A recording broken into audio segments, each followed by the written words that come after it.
I saved a kid's life and got a nasty concussion for my trouble. My girlfriend of 8 years came to see me at the hospital.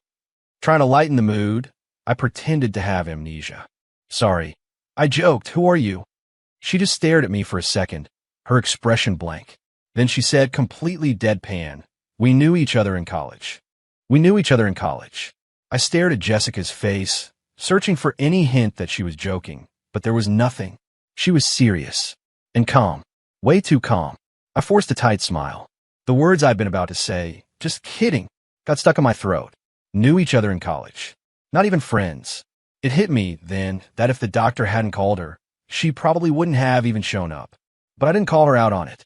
I just played it cool, letting the smile hang on my face.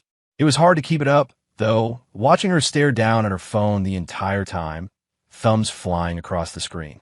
My own smile started to fade. "Hey, if you're busy, you don't have to." "I actually am really busy." She cut me off, not even letting me finish. She grabbed her purse from the chair. "Since you're okay, I'm going to head out." Maybe a tiny part of her still cared. As she pulled the door open, she glanced back. "Get some rest."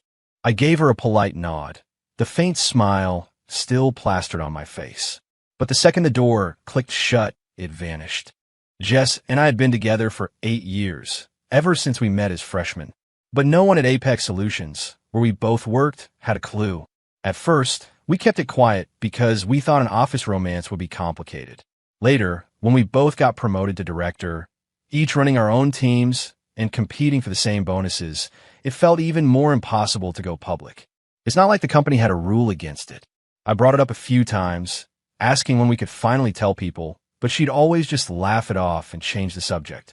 For a while now, I'd suspected our relationship was basically over in every way that mattered. Now I knew for sure. She'd been looking for an exit for a long time. The doctor had told her I was fine, just a mild concussion. So when my story didn't line up with the official diagnosis, she didn't question it. She didn't seem worried. She just calmly demoted me to a college acquaintance. The truth is, she didn't care if I had amnesia or not. Or maybe, more accurately, she was using it as an opportunity to make her position clear. After all, if we were broken up, she'd be free to be with Caleb. I wasn't blind. I'd seen the change in her for months. 8 years is a long time. Over 2,900 days and nights. We knew each other inside and out, every little habit and tell. We were like two halves of the same person. So when she started acting differently, I noticed right away. It started when a new guy, Caleb Reed, was assigned to her team. He was handsome, smooth, and everyone knew he was the son of our chairman, Eleanor Vance. His mother's name was right there on his HR paperwork. At first, Jess was defensive about it. She'd explained that she was only helping him out because he was a recent grad and, the chairman's son. "Don't worry," she'd told me, laughing it off. "He's just a kid. Totally not my type." What she didn't know was that her kid was 3 years older than me. Then things got worse. I needed a video file for a project, and my laptop was at the office, so I asked to borrow hers. But she'd changed the password. Well, I called her for it. She hesitated before telling me. It was Caleb's birthday. I tried to tell myself it was a coincidence. But when the screen lit up, the wallpaper was different. It used to be a picture of me. Now, it was a shot of a dimly lit cocktail bar, the focus on a man's hand holding a drink, his fingers forming a heart shape. I remembered how she used to be about that. "You were never allowed to change your wallpaper," she'd said, half joking but dead serious. "And I won't either." For years, my background was her, and hers was me. I also remembered how much she hated bars, calling them loud and sleazy. A few minutes after I logged in, my phone rang. It was Jess, her voice a little too bright. "Leo, hey, about the wallpaper." One of my team members was messing with my laptop and changed it as a joke. "Don't read anything into it." I said I believed her. But after that day, she never let me use her laptop again. I have no idea if she ever changed it back. And she had no idea that I knew exactly whose hand that was. The scar on his knuckle was unmistakable. There were other things. Little cuts, one after another. Like the celebration dinner the company threw when her team landed a huge account. I was stuck at the office grinding on another project, so I couldn't make it. I was so slammed I didn't even have time to eat, but I called her the second I got a break, wanting to congratulate her. I'd even arranged a surprise. She didn't answer. I sent a text. No reply. Later that night, I saw her post on Instagram. It was a picture of her, beaming, holding a huge bouquet of red roses. The flowers I had sent were tulips, her favorite. A few minutes later, Caleb posted his own picture. He was holding a matching bouquet of roses, grinning like an idiot. The background, the pose, it was identical. It looked like a coordinated relationship announcement. Under his post, Jess had commented, "Don't forget dinner." I can't even remember what I felt in that moment. I just know that the next day, I found the tulips I'd sent her stuffed in the trash can outside our building. On her desk, in a crystal vase, sat the roses. She used to tell me she hated roses. She said they were tacky. Turns out people change. Or maybe they just become tacky. I spent 2 days in hospital. After a final checkup confirmed everything was okay, they discharged me. In those 2 days, Jess never called, never texted. Not a single message asking how I was or when I was getting out. But when I was packing my things, I saw it sitting on the chair, a slice of my favorite cheesecake from that little bakery downtown. Okay, I thought, maybe I'll give her one more chance. I set the cake aside and called her, keeping my voice gentle. "Hey, Jess, I'm getting out today. Any chance you could come pick me up?" We both silently agreed, not to mention the amnesia thing. The line was quiet for a long moment. Finally, she said, "Things are a little crazy at work right now. Could you just get a ride back yourself?" It was my turn to be silent. "I can call an Uber for you," she offered. "How busy are you?" I asked, the question sharper than I intended. My tone clearly caught her off guard. I was never sarcastic with her, and I knew for a fact that the company was in a lull between projects. No one was crazy busy. I could hear faint music and the chatter of a crowd in the background. She didn't answer, probably trying to figure out what to say. I didn't wait. I hung up the phone and let out a short, bitter laugh. It's so obvious when someone loves you, and even more obvious when they don't. I remember one summer in college when I was working a job out of state and came down with a brutal fever. I was so out of it. All I could do was call Jess before passing out. When I woke up, I was in a hospital bed, and she was asleep in the chair next to me, looking exhausted, her eyes shot with red. She told me she knew something was wrong from my voice, so she'd driven all night from another state to get to me. She hadn't even had time to change out of her pajamas and slippers. "Leo, you have no idea how scared I was," she'd sobbed, her voice muffled against my chest. "I was banging on your door, and you weren't answering. When I finally got in and saw you, I thought I was going to lose my mind." She buried her face in my shirt, and my hospital gown was soaked with her tears. Back then, she cared so much. Now it was just a memory of a different person. My face was a mask of indifference as I picked up the cheesecake and dropped it into the trash can. Just as I let it go, a soft voice behind me asked, "You don't like it?" I turned around, confused. A young woman, probably a teenager, was looking at me with wide, worried eyes. She explained quickly, "I'm the girl you saved. My class has just ended, so I'm sorry it took me so long to come see you. I heard you were being discharged today, so I brought you a little something. If you don't like it, I can get you something else. Whatever you need, I'll do my best to help." So, the cake wasn't from Jess after all. I apologized to the girl, explaining the misunderstanding. Inside, I was laughing at my own stupidity. This was it. Jess and I were really, truly over. I saw her as soon as I got to our apartment building. Jess was standing by the entrance, dressed in a tight leather jacket and ripped designer jeans, her face covered in the kind of heavy, smoky makeup she always used to hate. She was staring down at her phone, a bright, happy smile spreading across her face as she texted someone. I realized I hadn't seen her smile like that, so genuinely, so unguardedly, in a very long time. I just stood there, watching her. She was so absorbed in her phone that she walked right past me without a second glance. She went in ahead, and I followed a few feet behind. We rode the elevator up in silence until the doors opened on our floor. Then, in a perfectly normal voice, I said her name. She looked up, startled, a flash of surprise in her eyes. "You're back from the hospital?" She instinctively shoved her phone into her purse, as if hiding evidence. The gesture was so transparent, it was almost funny. "We need to break up, Jess." I never thought I could say those words so calmly. She looked stunned for only a second before her expression smoothed over. "I'm sorry," she said. Sorry didn't mean anything to me anymore. I walked past her into the apartment we'd rented together and started packing my things. She could have the place. I was done. I moved with a quiet efficiency that seemed to unnerve her. She watched me, her gaze sharp and analytical. You don't seem very broken up about this, Leo. Of course. She wanted a scene. She wanted me to yell, to plead, to beg her to stay. Even though she was the one who cheated, the one who wanted out, she couldn't stand the sight of me being okay with it. She needed me to be the pathetic, heartbroken puppy. I zipped up my suitcase and gave the room one last look. I didn't say anything. 8 years. Of course I was heartbroken, but the worst of it had already happened, spread out over months of slow, painful moments. It happened when she ignored my calls to comment on his Instagram. It happened when she threw away the tulips I sent her. It happened when she changed her password to his birthday. It happened when she looked at my face and told me we were just classmates. It happened when she was out having a good time with someone else while her supposed boyfriend was being discharged from the hospital. All the grief and pain had already been spent. All that was left was a hollow disappointment that was quickly fading into calm acceptance. There was nothing to feel sorry for her. She had changed. We both knew we could never go back to the way things were. It was better to just let go than to keep poisoning each other. We were adults. We could at least give each other a clean break.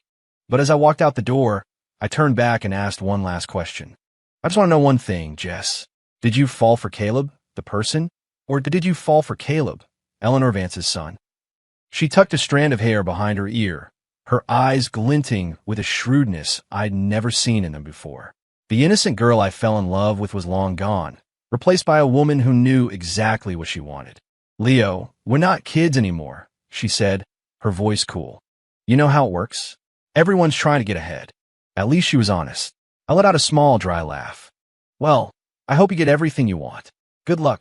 As I stepped into the elevator, I saw her leaning against the doorframe, a flicker of something, maybe regret, in her eyes. But it was fleeting, quickly replaced by resolve. Don't hate me for this, she said quietly. There's nothing to hate, I replied as the door slid shut. We're adults. We make our own choices. We're just on different paths now. 5. After the breakup, I was doing okay. The only problem was seeing her every day at the same company.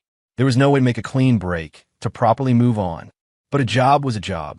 I was heading into the office building when I saw them, Jess and Caleb, laughing with a few other coworkers. They were all holding coffees. Caleb was telling some story, and Jess was looking up at him, her eyes soft and full of affection. Every now and then, she'd touch his arm. They looked good together, a perfect power couple. She looked genuinely happy. I waited for them to get on an elevator before I went in. I'd barely set my bag down when my coworker Kevin practically tackled me. Leo, my man, you're back. We were going to organize a search party to come see you at the hospital. What? You're disappointed my injuries weren't more serious. I shot back, clapping him on the shoulder. No way, dude. We all heard you were a hero. Yeah. How's the Wallace account coming along? He gave me a sheepish grin. It's coming, which meant it wasn't. I was about to give him a hard time when he leaned in conspiratorially. Hey, I got some news for you.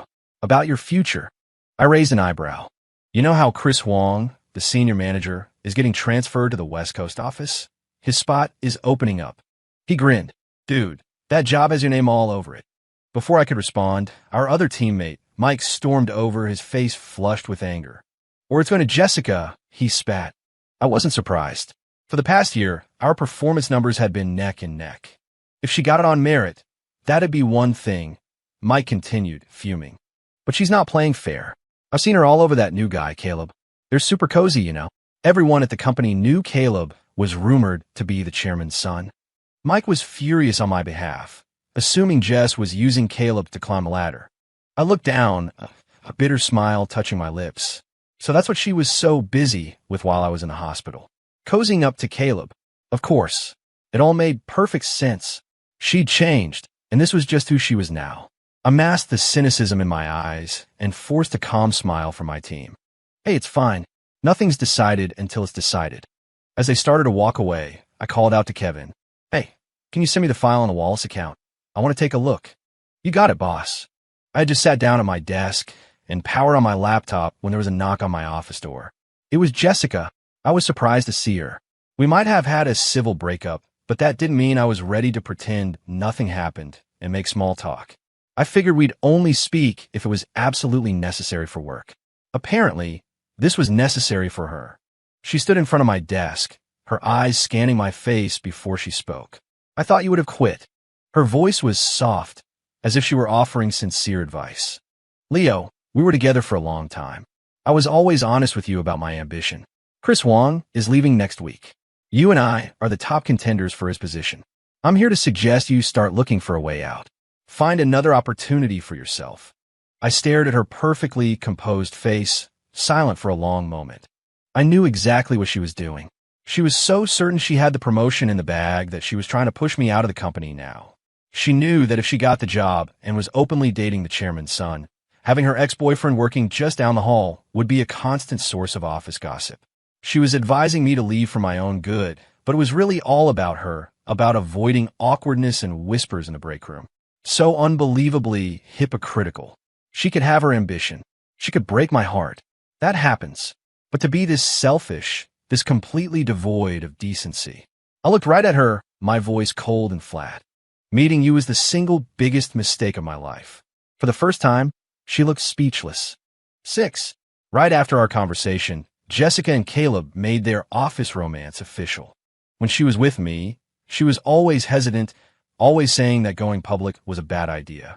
Now, not only was she public with Caleb, she was plastering their relationship all over her social media, posting couple selfies and tagging him in everything. I guess it wasn't a bad idea after all. I just wasn't the chairman's son. The first time Caleb and I officially spoke was after their big announcement. It was during lunch. Most people were out, and the office was quiet.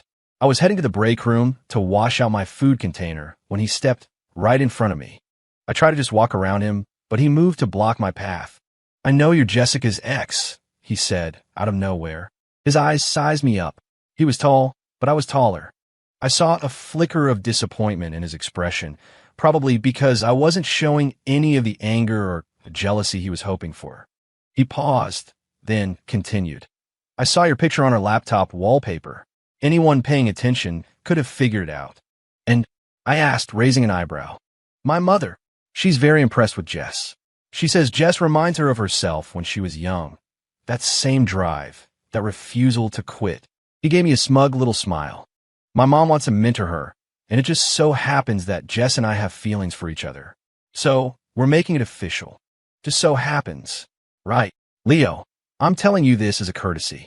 Don't make things difficult for yourself. Be smart and just quit. So that was his goal.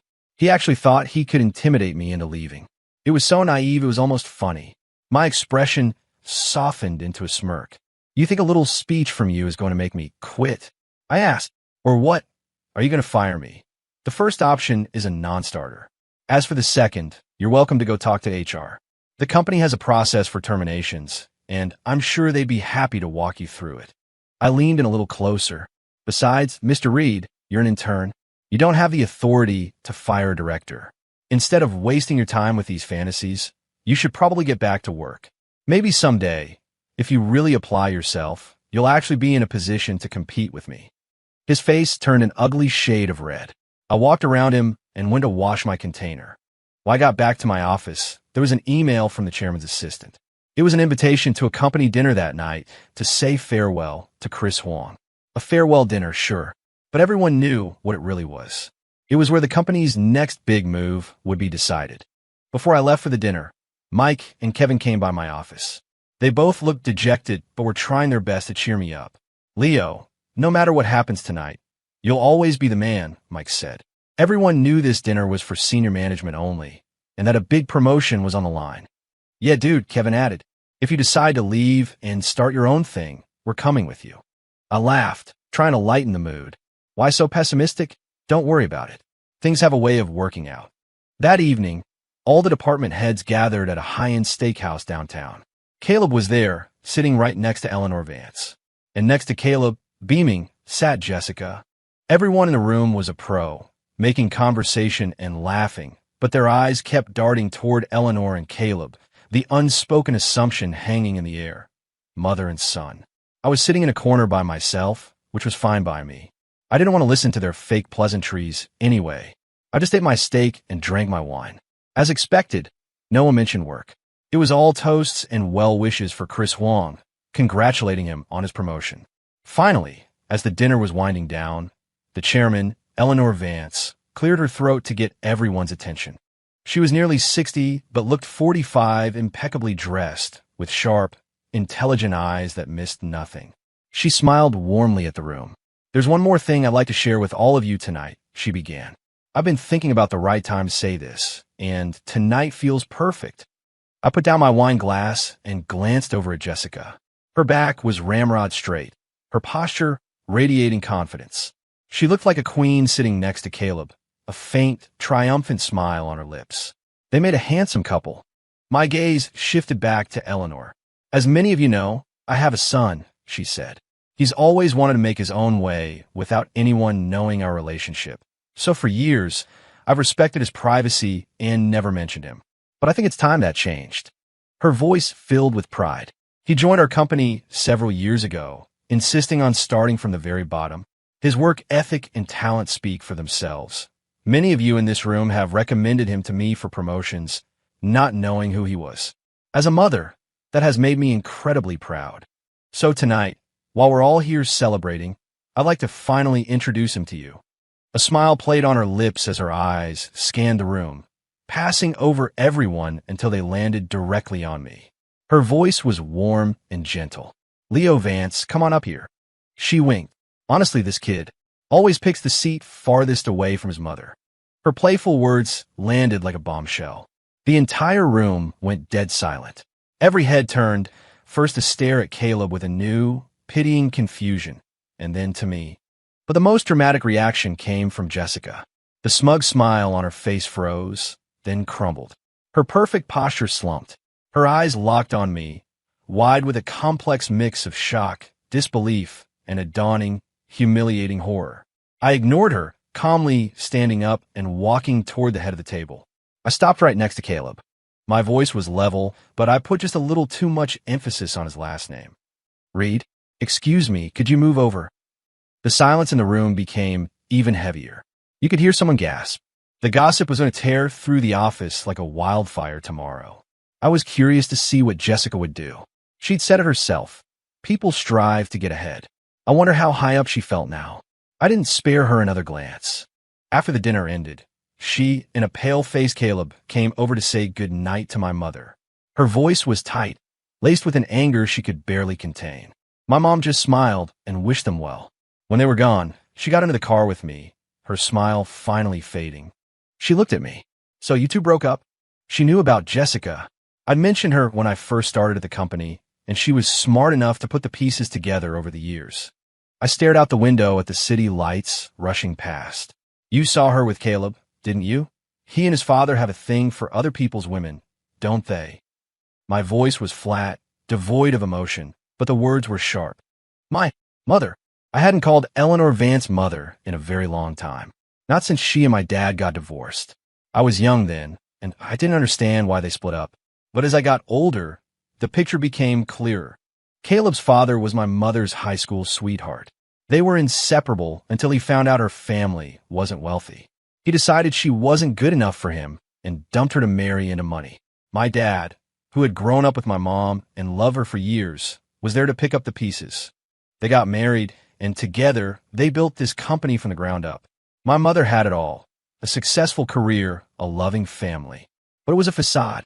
She's a proud woman, and she never got over the humiliation of being left for money. Hate, it turns out, is its own kind of love. It keeps you connected. Eventually, my parents divorced, and my mother reconnected with her old flame. They never married. She just supported them. She kept them around, paying their bills, and every now and then, she'd see them, just to remind Caleb's father of the poor girl he once tossed aside. Caleb's last name was originally Zhao, but he and his dad were so desperate to please my mother that they both legally changed it to her maiden name, Reed. They were sycophants, and they let their minor power go completely to their heads. They didn't know about me, but I knew all about them. One day, my mom brought them to our house behind my dad's back. I skipped school and came home early to find them all in the living room, laughing, watching TV, looking like a happy family. I was furious. I set up a little prank for Caleb that ended with him getting a serious burn on his hand. To this day, they have no idea it was me. That scar was how I recognized his hand in the picture on Jessica's laptop. All Jessica knew was that my parents were divorced and I lived with my dad. After I graduated from college, Eleanor offered me a job at her company. I may be getting older, but I'm not a fool, Leo, she told me. When it comes to the big decisions, I know what matters. This company is yours. She explained that Caleb's father had been begging her to give Caleb a job for years, but she always refused. I would never hand this company, our family's legacy, over to an outsider. I agreed to join, mostly for my dad. He had poured his life into this company. There was no way I was going to let some freeloader take it over. So I started at the bottom, right alongside Jessica. We worked our way up together. Eleanor only knew about Jess because I had told her. I had planned to give Jess a surprise the day my identity was revealed. I guess she got a surprise, all right. Just not the one I had in mind. Eleanor's expression softened with regret. It's all my fault, she sighed. Her fault. Women are just ruthless when it comes to ambition. I turned away and thought about what Caleb had said, that my mother saw a younger version of herself in Jessica. Now that I thought about it, he was right. They both had terrible taste in men. The next day at work was different. Everyone knew who I was. They were warmer, more respectful, but it was the calculated friendliness of corporate veterans, just enough to be noticed, but not enough to seem like they were sucking up. When Mike and Kevin found out, they both complained that I'd let them worry for nothing. I bought them both new gaming consoles and was immediately forgiven. You're the best, boss. But Mike couldn't let it go. At lunch, he leaned in close. So if you're the prince, what does that make Caleb? I didn't hide it. I gave him the short version of the story. No way, he said, his eyes wide. He slapped his thigh. So he's a total fake. And he was strutting around here like he owned the place. What a jerk. He looked at me slyly. Hey, tell people about this. I really want everyone to know what a fraud he is. I shrugged. It's not a secret. Say whatever you want. It didn't even take an hour. By mid-afternoon, the entire company knew. Caleb Reed was a phony. 10. The next time I saw Caleb, I was walking past the finance department. The director was shoving a reimbursement form back at him. Company policy does not cover personal electronics, the director said, his voice dripping with annoyance. And next time, check your math. I'm nearsighted, not blind. Caleb's face was a mask of fury. He saw me as he walked out and shot me a look of pure hatred, obviously thinking I had orchestrated his humiliation. So childish. After my identity was revealed, I was moved into a senior strategy role. Jessica was still a director, her promotion indefinitely on hold. It might have been my imagination, but it seemed like Jessica and Caleb were actively avoiding me. I didn't really care. They were irrelevant. But some people just can't let things go. I was in the break room washing my lunch container when Caleb appeared, blocking my way, just like before. The only difference was that his previous arrogance had been replaced by a pathetic, impotent rage. You're a hypocrite, Leo, he snarled. A two-faced snake. Your dad said he didn't want anything from my mother. So what are you doing here? Trying to steal her company. You've got some nerve. My dad is a man of pride and principle. When they split, he walked away with nothing. But I'm not my father. What's mine is mine. I looked at his seething face, a smirk playing on my lips. You've been mooching off my mother for years, and what do you have to show for it? A monthly allowance and not even a company car. Pathetic. I leaned in. If you were smart, you'd go home and tell your dad to up his game. He needs to try a lot harder to keep my mother happy. Because the first thing I'm going to do when I take over is cut you both off. Panic flickered in his eyes, but he tried to cover it with a sneer. You're all talk. Then, a slimy grin spread across his face as he played his last card. Yeah. Well, your girlfriend of 8 years still kicked you to the curb for me. So who's the real winner here? You're bragging about picking up my trash? I said, not even bothering to look him in the eye. I had to admit, in a way, they were perfect for each other. Caleb saw Jessica as a tool, talented, ambitious, and approved of by my mother. Jessica saw Caleb as a shortcut to the top. They deserved each other. I glanced at my watch, then back at his purple, sputtering face. I shoved past him. I'm a busy man, and I don't have time for this nonsense. This is the last time you'll waste my time with your whining. If there's a next time, you'll be looking for a new job. 11. Jessica quit. I guess no one could stay after a humiliation that public. She sent a text saying she wanted to see me one last time. I didn't understand why, so I just ignored it. She'd sent a similar message the night my identity was revealed, saying we needed to talk. I ignored that one too. This time, However, she was waiting for me outside the office building. She looked calm, composed. It was almost impressive how she could act like nothing had happened between us. "Can we get a coffee?" she asked, gesturing to the cafe across the street. I walked in with her, but didn't order anything. She bought me my old favorite anyway. I stared out the window at our office building. I remembered standing on this same spot with her right after graduation. She'd squeeze my hand, her eyes shining with excitement. "This is it. Leo, I'm gonna make a name for myself here. And then I'll buy us a huge house and we can get a bunch of dogs. And I'll take care of you. You can quit your job and just work on your passion projects. So you want to be my sugar mama?" I'd joke, "Yes, I'll take care of you forever. How about that?" Back then, her world revolved around me. I remembered how her dreams were almost crushed when her first role at the company was basically sorting mail. She was disappointed, but never gave up. "Don't worry," she'd tell me every night. "I'm going to give you a better life." She worked herself to the bone, learned to drink the cheap whiskey clients liked, and finally, her hard work paid off. She landed a massive, multi-million-dollar account. Her reward was a $1,000 bonus, and the credit for the deal went to her boss. That night, it was pouring rain. She came home soaked and shivering with a fever, muttering in her sleep. Why wasn't it my project? My heart broke for her. That was the first time I mentioned Jessica's name to my mother. Eleanor didn't promise anything, but she started paying attention, publicly praising Jessica's work. The senior staff took the hint. After that, Jessica's career took off. But the higher she climbed, the further away from me she got. I was pulled from my thoughts by Jessica's voice, laced with a wistful, performative sadness. "How do we end up like this?" I laughed out loud. "I don't know, Jess. Maybe it was when you were having a busy day with Caleb. Or maybe it was when you changed your wallpaper to a picture of his hand." "Leo, we're even now," she said, trying to sound reasonable. "I lied to you, and you lied to me." I couldn't believe the audacity. "The only person who thinks we're even is you. I'm busy. I don't have time for this." I stood up to leave. "Can't we even be friends?" she asked, her voice rising with desperation. I paused and looked down at her. "We were just people who knew each other in college, remember? Not friends. You said it yourself." Her hand, which was resting on her coffee cup, clenched. The calm facade finally cracked. "Even so," she said through tight lips, "I bought you this coffee. Aren't you going to at least try it? It's your favorite." "No, thanks," I said, turning away. People change. I don't drink coffee anymore.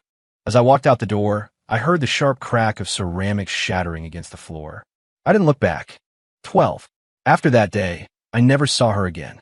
A few months later, I was having dinner with Eleanor when she mentioned that Caleb had gotten himself into trouble. He'd been scammed in some stupid scheme and was now facing a few years in prison. She also mentioned that he and Jessica had broken up. Not that I cared. Years passed. The next time I saw Jessica, it was at an industry gala. By then, I was the chairman of the company. The event was over, and I was walking out to my car. I saw her standing near the entrance, waiting for the senior executives from other companies to emerge. She was handing out business cards, her smile a little too bright, her posture a little too eager.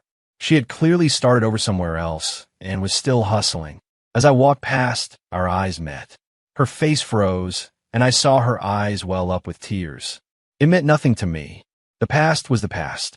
The future was bright, and the only way forward was to stay focused and keep working.